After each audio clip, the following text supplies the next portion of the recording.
tambayar farko wanda ya ce don Allah dakta ya tsarin fitar da zakka yake a bana. At least dai ni karamin ɗan kasuwa ne, ina da miliyan 6,500,000, to nawa ne zakkar ta zai kama? Zakka wato nisabinta yana canzawa da hauhawar farashin gwal da kuma ita kanta kimar naira. A lissafin da dan uwanmu Malam Salihu na Kaduna, wanda yake cikin kwamiti din duban wata, yake yi duk juma'a, wannan juma'a da ta wuce nisabi ya kama miliyan 1,840,000 shine nisabi, shine kimar zinare a gram 85. kamar yadda kowace nake faɗa, mutumin da zai fitar da zakka a lokacin da zai fitar da zakkar ya nemi fatawa a lokacin, sai a gaya masa kimar.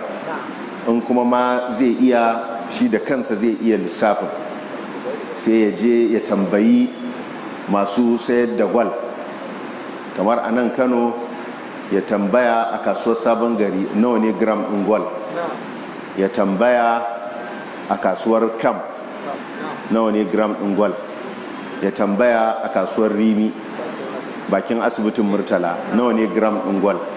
In ya samu farashin nan guda uku, sai ya hada su gaba daya, sai ya raba da uku. Abin da ya fito masa natijin shine tsaka-tsakin farashin gwal na gram daya. To nan gram din ya haɗe su sai ya raba su da uku, shine average ai da ake a lissafi, shine zai bashi tsaka-tsaki. An fahimta? Shine zai bashi tsaka-tsakin farashi. Wanda yake kaɗan, wanda ya yawan sai ya ɗago shi, sai a samu farashi tsaka-tsaki. To in aka samu wannan farashin, sai a buga farashin da 85, domin nisabin zinare gram 85 ne. Nauyin zinare 85 shine nisabi. Saboda haka a kudinsa, in ka tambaya a kasuwa yadda kudin zinare yake, sai ka buga sau 85, abinda ya baka natijar shine nisabi a naira.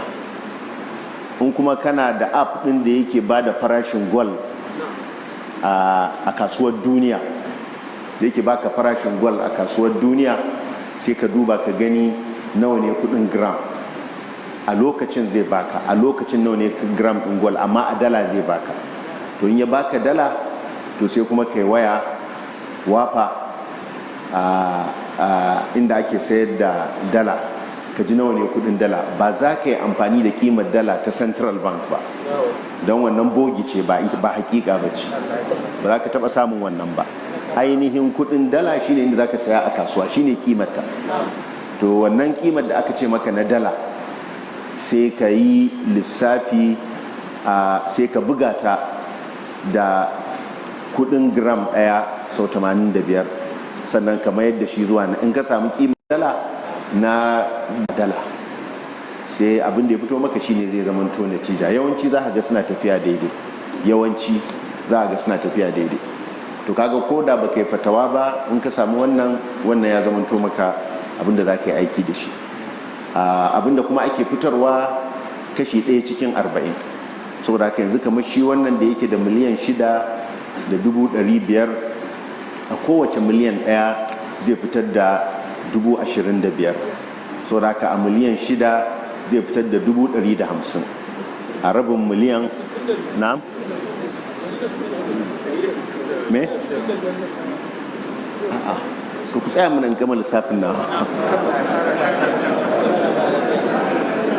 A kowace miliyan 1 zai fitar da 25.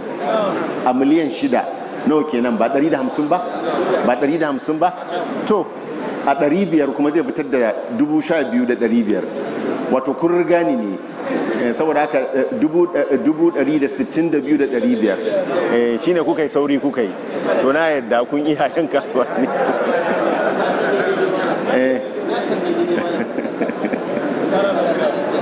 Saboda haka zai yi, da haka ake fitar da zakkar. Na sai tambaya ta biyu wannan ya ce Allah ya kara malam lafiya da imani amin. don Allah malam a kara tunatar da iyaye game da nuna bambanci a tsakanin iyalansu kuma sun san haramun ne amma ba su ɗauka a komai ba, wanda mahaifi yake so su kaɗai yake wa, wanda kuma iyayensu ba sa gidan sai dai su nema ma kansu. manzo Allah sallallahu alaihi wasallam ya ce ittaqullaha wa adilu baina auladikum, ku ji tsoron Allah ku yi adalci tsakanin 'ya'yanku. A wani hadisin kuma ya ce atuhibbu an yakunu laka fil birri sawa, kana so su zamanto daidai wajen yin nagarta da kyautata maka? sai ya ce ya ce to fa'adilu baina abna'ikum baina auladikum, ku yi adalci tsakanin 'ya'yanku. Ba a keɓe ɗa da wata kyauta ta musamman a haɗa waɗansu, ko kuma a kula da wani a ƙi kulawa da wani saboda uwarsa ba ta gidan, ko kuma saboda ɓacin rai da yake yi da uwar.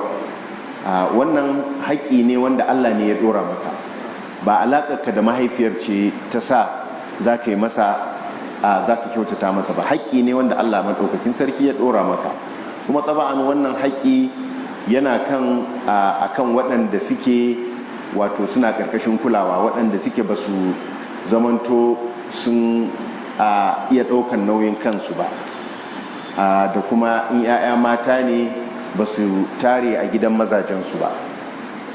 amma ko da waɗanda suke ɗin za su iya ɗaukan nauyin kansu, sai ka ɗauki nauyin wasu ka ji ɗaukan nauyin wasu, to wannan rashin adalci ne, kuma ranar alkiyama mutum Allah zai tsiye shi, tunda manzon Allah sallallahu alaihi wasallam umarni ya ce ku ji tsoron Allah ku yi adalci tsakanin 'ya'yanku. Duk da yake malamai sun saba, mashhurin mazhabar Malik shine mustahabbi ne yin adalcin, sabanin mazhabar Imam Ahmad da ya ce wajibi ne, wanda hadisi yake karfafa wannan. Domin Abdullahi bin Rawaha yana da ɗansa Bashir, walidin An-Nu'man ibn Bashir, matarsa kanwar Abdullahi bin Rawaha ce. To sai ya yi kyautar wani lambu ga ɗansa Nu'man ibn Bashir, sai matar ta ce a'a ba zan karɓa ba har sai ka je ka sa manzon Allah sallallahu alaihi wasallam ya yi shaida. Da ya je ya gaya ma manzon Allah sallallahu alaihi wasallam ya ce kana da waɗansu 'ya'yan? Ya ce ya ce dukkan 'ya'yanka kai musu kyauta da irin wannan lambu? Ya ce a'a. Sai ce to ba zan yi shaida akan zalunci ba. Ya ce ba zan yi shaida akan zalunci ba. Kaga ya kira wannan zalunci, saboda haka ya nuna irin wannan adalci wajibi ne tsakanin 'ya'ya, ballantana kuma adalci akan abin da ke na larurar rayuwa,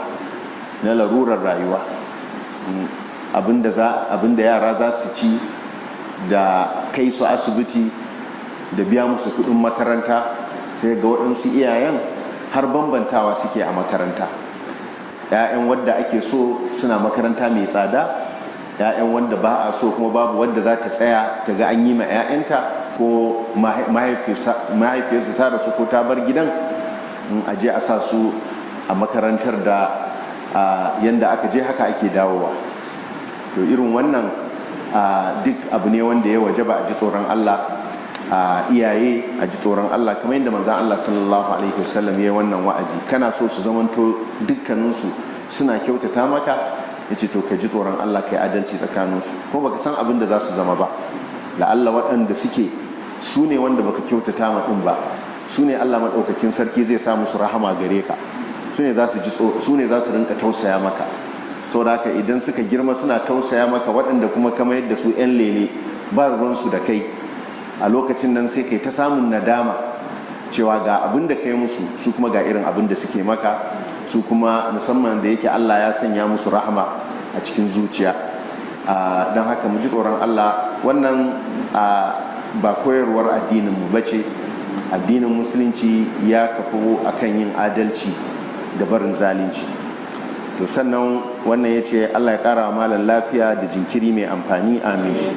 malam jan hankali nake so a yi ga 'yan uwa waɗanda dukiyoyinsu suka kai nisabin zakka.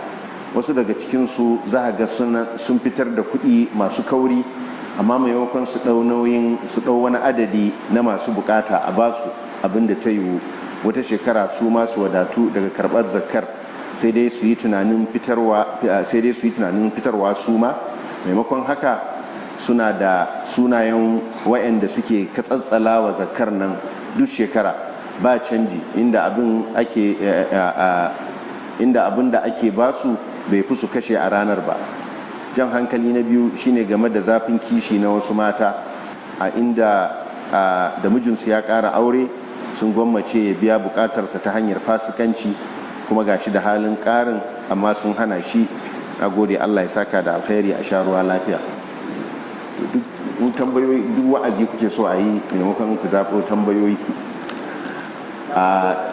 Dangane da wannan asali wajen fitar da zakka shine a ba ma mutum abin da zai wadata shi. In aka tashi ba da zakka kamata yi a bashi nisabi, in har ya kai a bashi kiman nisabi, domin shi ma shekara mai zuwa ya fitar da zakkar kamar yadda ya faɗa. Wannan haka yake, haka sai Imamu Nawawi duk suka yi wannan bayani, haka ya kamata a fitar da zakka.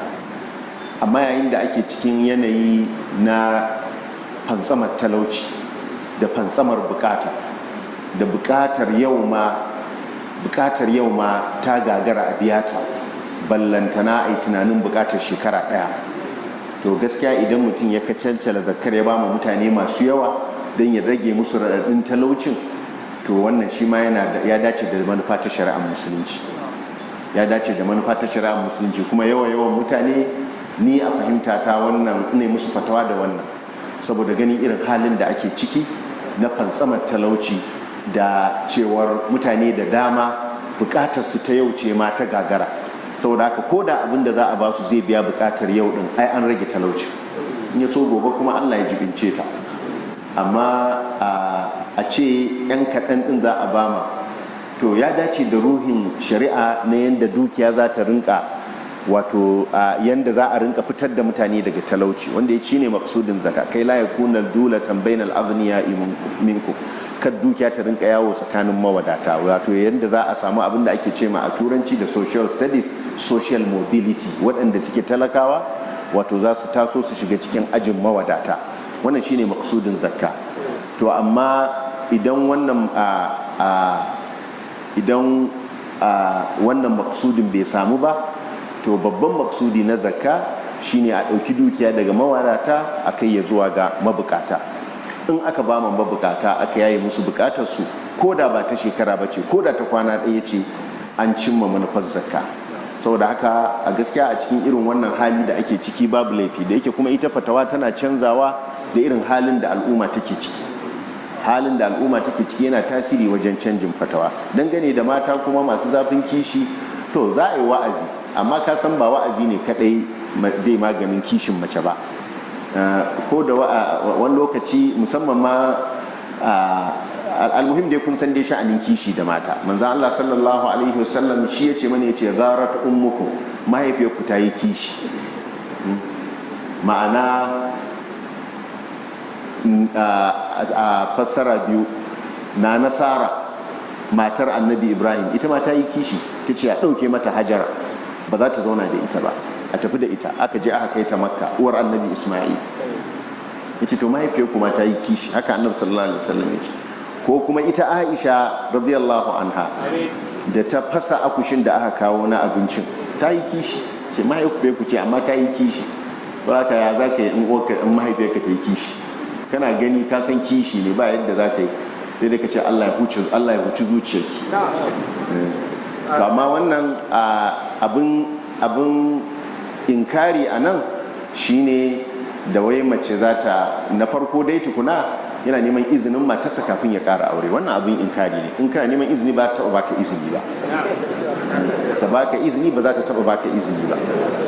Saboda haka sai dai ka yi ko kar ka yi, amma dai ta baka izini ba za ta baka ba. Cewar kuma ta gwammace ka je kana aikin alfasha a waje, to wannan inna Allah la ya'muru bil fahsha, Allah baya umarni da alfasha. kuma in abin da za ta ce maka ka yi kenan to kai kuma raƙumi ne da akala sai a jaka ta zamanto shaidaniya kai kuma ka zamanto mabiyin shaidan, ai ba za ka yi wannan ba. Saboda haka gwamnati bakin ciki ta ranta ya ɓaci da ka sanya kanka a halin da za ka kai ya zuwa ga saban Allah. In ka san zama da mace ɗaya ba zai kare ka ba, zai iya sanya ka rinka abin nan ka rinka saban Allah, to wajibi ne ka ƙara aure. Don haka ne ma aka ce umarnin da aka ce wato samari ku yi aure domin shine yafi tsarewar mutunci kuma yafi kame gani. Aka ce wannan ba ga marasa aure ba, ko da mai aure ne wanda yake da mace ɗaya, idan mace ɗaya ba za ta iya katange shi ba ya yi ta biyu, in yana da biyu ba za su iya katange shi ba ya yi ta uku, in yana da uku ba za su iya katange shi ba ya yi ta hudu. To wannan mutum wanda yake bisa ɗabi'ar ɗan adam namiji, hudun nan za su iya katange shi. In kuma yana neman wani abu daga baya, to nan kuma shaidan ne sai ya yaƙi da shi. To amma duk wannan fa da sharaɗin da annabi sallallahu alaihi wasallam ya ce man istata'a minkumul ba, wanda yake da ikon rike mace, ba mutum baka da inda zaka sa mace ba ka ce zaka je kai auren mata hudu, in ya so a rinka raba ɗaki, yau ta je ta haɗu tare da wannan kuma kana da ɗaki biyu amma ka ce za ka yi mata hudu. Wannan in kai haka ka shiga cikin ka tozarta, ba kai aiki da abin da manzon Allah sallallahu alaihi wasallam ya faɗa ba. To akwai tambaya, lokacin namu ya wuce ne? To shikenan, wannan cikin wanda suka aiko ta abin nan sai Allah ya kai mu gobe insha Allah sai ya amsa ta su tambayar.